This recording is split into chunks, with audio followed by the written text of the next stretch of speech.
All eyes are on Jackson Hole later this week for signs from the world's central bankers about when interest rates might be cut and by how much. There are rates decisions in Thailand, Indonesia and South Korea this week. And we've got some good news from New Zealand's economy. That's coming up in 5 things in 5 minutes. And then in our bonus deep dive interview, ANZ Senior Commodities Strategist Daniel Hynes talks about the weather and in particular what a change from El Nino to La Nina means for markets. For commodity markets, they need to be aware of what these weather systems can do to both supply and demand.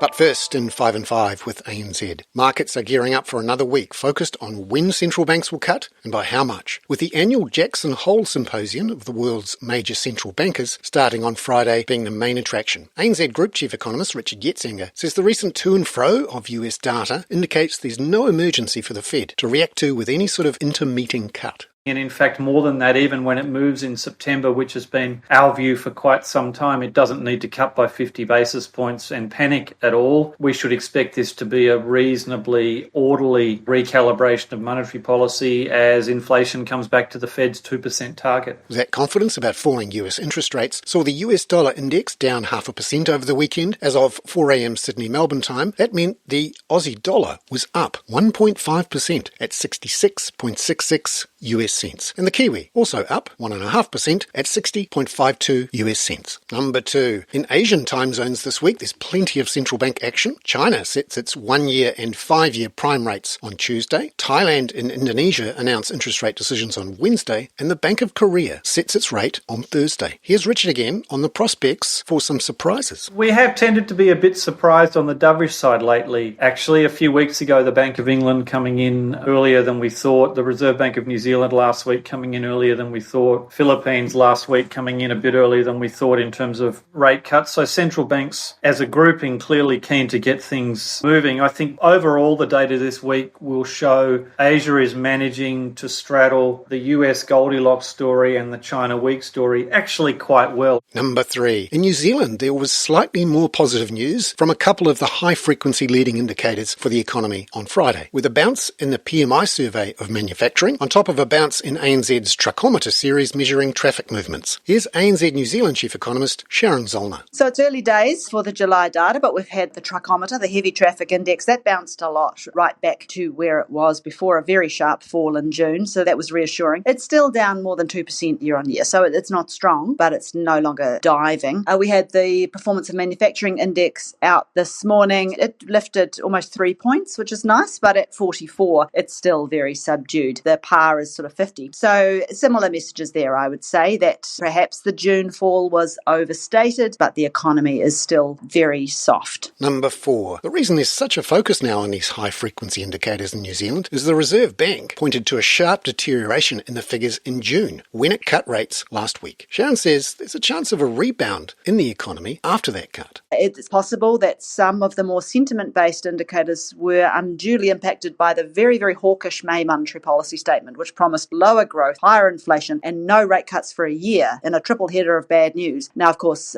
that's been unwound and the Reserve Bank's actually cut. So it does raise the prospect that the Reserve Bank could see a sharper bounce back than they're expecting because they've taken a lot out of their near-term GDP forecasts. Number 5. Coming up later today, we have GDP figures from Thailand. ANZ Asia economist Crystal Tan sees an improvement in the annual growth rate to 2.1% in the June quarter from 1.5% in the March quarter. A key drag to growth in the first quarter was government spending due to the delayed passage of the fiscal year 2024 budget. But now that drag is unwinding. If we look at high frequency data, fiscal spending has accelerated following the passage of the budget in late April. And if we look at sector data, tourism has continued to recover, so that's in turn helped power services activity. The decline in manufacturing also looks to have slowed thanks to a pickup in food and beverage production.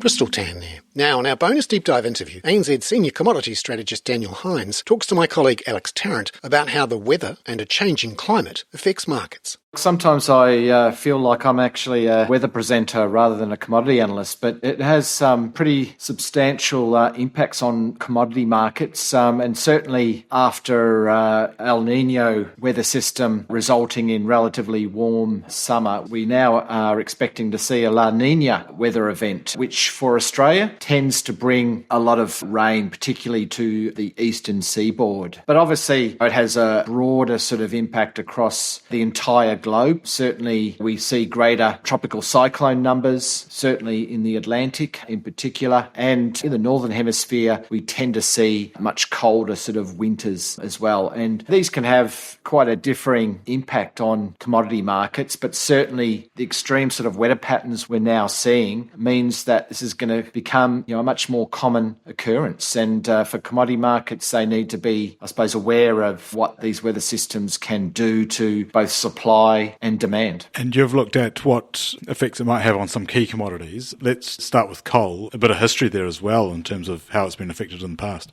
Yeah, no, I think Australians would be well aware of the impact that it's had, particularly on the New South Wales and Queensland coal industries.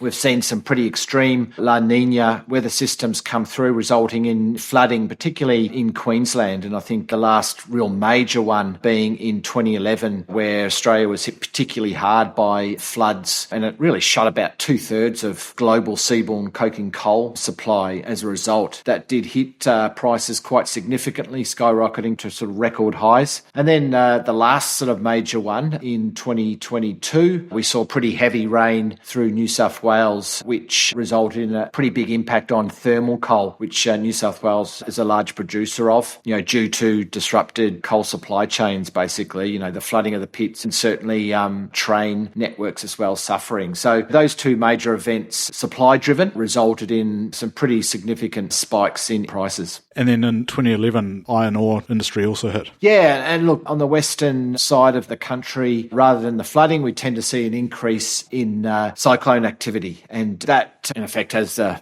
same impact as the floods, shutting down supply. And we saw some pretty significant declines in exports, which are a natural occurrence, certainly in the first quarter of most years. But 2011 saw a significant increase, a near doubling of those types of cyclones. So that's the type of issue I think the iron ore industry could potentially be facing come March 2025. And those are sort of examples of supply disruption, but there's also implications for demand as well. Can you just run us through that? Yeah, well, as I mentioned, the weather systems can result in colder than normal temperatures, particularly in the northern hemisphere, when this La Nina weather system tends to be at its most ferocious. Obviously, for energy markets, that would mean additional demand for thermal coal, LNG in particular, to drive that heating demand that we would expect to see. And we saw that in 2016, particularly in China, where we saw demand actually grow by about 20% over the course of their winter as a result of much colder than normal temperatures. This could be an issue also for Europe as well, but certainly that drive for heating demand will be a key issue for energy markets. Daniel Hynes there. I'm Bernard Hickey. That was 5 and 5 with ANZ for Monday, August the 19th. Catch you tomorrow with the detail from those Thai GDP figures. This podcast contains general information only, not investment advice. You should obtain advice for your personal circumstances before making any investment decisions. Please view the podcast disclaimer available via your media player or email.